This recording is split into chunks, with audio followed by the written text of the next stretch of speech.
How does the DJI Mini 5 Pro perform against the DJI Mini 4 Pro at night? Does the 1-inch sensor really make that much difference? And what the heck does quad Bayer and pixel binning mean anyway? In this video, I'll attempt to answer these questions. I've got some side-by-side comparisons coming up, and also show you what these weird filters from Freewell are, and how they can improve your nighttime footage. Watch to the end, because I've also got a surprise tip about flying at night, which I wish I'd tried earlier.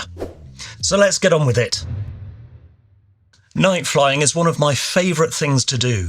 You get a completely different energy in the footage, and it can turn what looks like a normal boring neighbourhood into a beautiful, fascinating vista at night. A while ago I did a video on the DJI Mini 4 Pro and what the best mode for night flight was. I'll link that at the end of the video, but naturally I wanted to see if the Mini 5 Pro could measure up to it. Now let's get one thing out of the way before we move on to the footage. Strap in. I'll keep this as simple as possible, and by the end of this section, you should have a good firm grasp of it.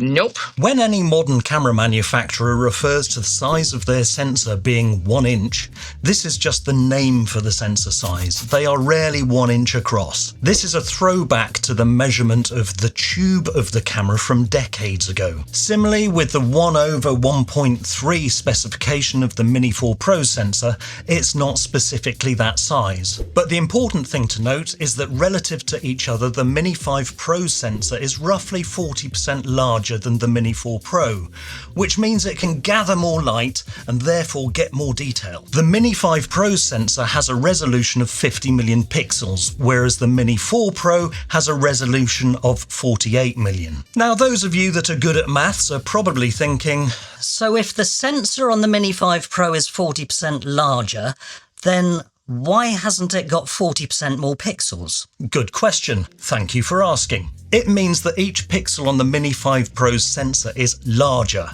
which in turn means that it's more effective and efficient at gathering light. On the sensor, these pixels are grouped into 4 of the same colour, as you can see in this very clever diagram that I mocked up in Excel. This is commonly known as pixel binning, where the bin is the group of 4 pixels.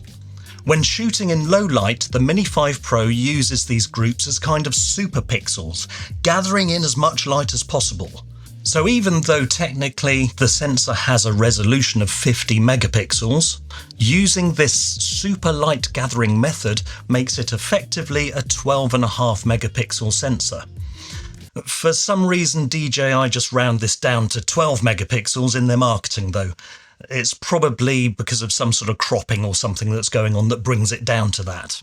Anyway, this method is also known as quad Bayer processing, and it's widely used with many action cameras and phones. It's not just something that DJI does. Now, when shooting video, the drone uses the 12 megapixel mode, and at night it boosts the ISO, the sensitivity of those pixels, right up to gather as much detail as possible. In photography and videography terms, having a high ISO isn't always that good. It can bring blurriness and artifacts. Artifacts? It can bring blurriness and artifacts into the image, also known as noise. But when the Mini 5 Pro boosts the ISO, it also balances this out with a noise reduction algorithm. It doesn't get rid of it completely, but it has a damn good try at it and can produce some pretty acceptable results. Oh, and if you were wondering, you can take photos at the full 50 megapixel resolution, just not video. It takes a couple of seconds to process a photo taken at that resolution, so there's no way this little guy is going to have the processing power to capture video with those settings. Right, now we've got that out of the way, let's have a look at some of the footage. In a video I did a while ago, we explored the best mode to use when shooting at night with the Mini 4 Pro. We also looked at the DJI Mini 4 Pro's night video mode, which whilst initially impressive, tended to be a little too overexposed on the highlights. And the general consensus in the comments for that video was that shooting in DLOG-M with a shutter speed of 1/60 produced the best results. Surprisingly, I found that the night video mode of the Mini 4 Pro performed slightly better than the Mini 5 Pro's normal mode. The Mini 5 Pro doesn't have a night video mode, by the way. It just automatically switches to that to compensate for low light. There were more artifacts on the Mini 5 Pro footage in normal mode. Not terrible, and you certainly wouldn't notice it if you weren't comparing the footage side by side. Editing Amok here on the Pocket 3. You know, when you spend 12 hours editing stuff, sometimes you can change your mind. I'm looking at the Mini 5 Pro footage now, and although there's a little bit more noise in it, that's because it's zoomed in. The Mini 5 Pro footage is definitely better. The highlights aren't blown out, and the detail is there in the picture. Now back to him. In these tests, I found that normal mode on the Mini 5 Pro was just as good, if not better, than using DLOG-M. The major difference is that the Mini 5 Pro can shoot 10-bit video in normal mode, whereas the Mini 4 Pro could only shoot 8-bit in normal mode, and you had to use DLOG-M or HLG to get a full 10-bit picture. Sorry, another quick science bit. 10-bit video uses over 1 billion colours, whereas 8-bit uses 16.7 million. With 8-bit footage, you're likely to see more colour banding in some of those dark and light areas of your picture. This is greatly reduced with a 10-bit file because it has much more graduation of colour. So great! We don't have to go down the DLOG-M route now, with all of the messing about with LUTs and the colour correction and editing that comes along with it. That's 1 minute of my life I'll never get back. By the way, if you're finding this video useful so far, please can I remind you to tickle that like button, just to help the video out and get it out to other people that might find it useful. Also consider subscribing and joining the AmokTimeFlies community. Anyway, then I had an idea. My friends at Freewell kindly sent me these sets of filters for the Mini 5 Pro.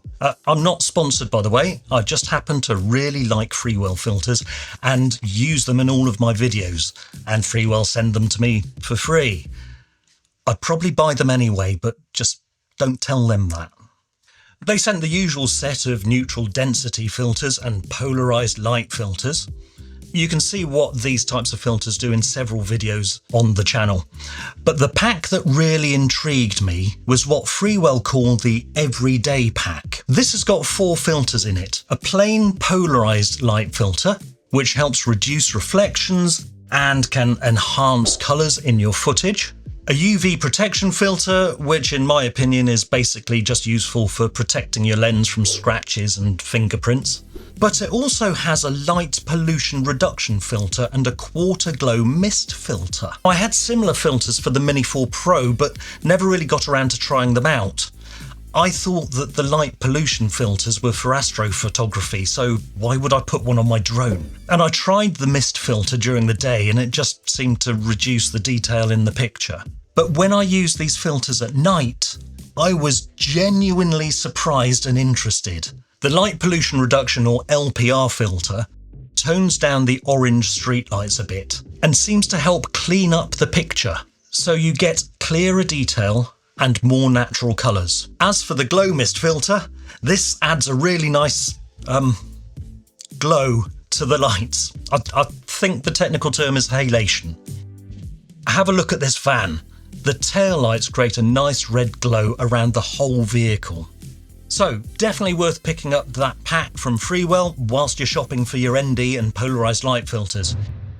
In the past, I've always used strobes on my drones to maintain visual line of sight at night, and whilst I knew I could switch the auxiliary light on the Mini 4 Pro and the Air 3, I never really bothered with it. Well, on this flight I tried it out, and it is a game changer.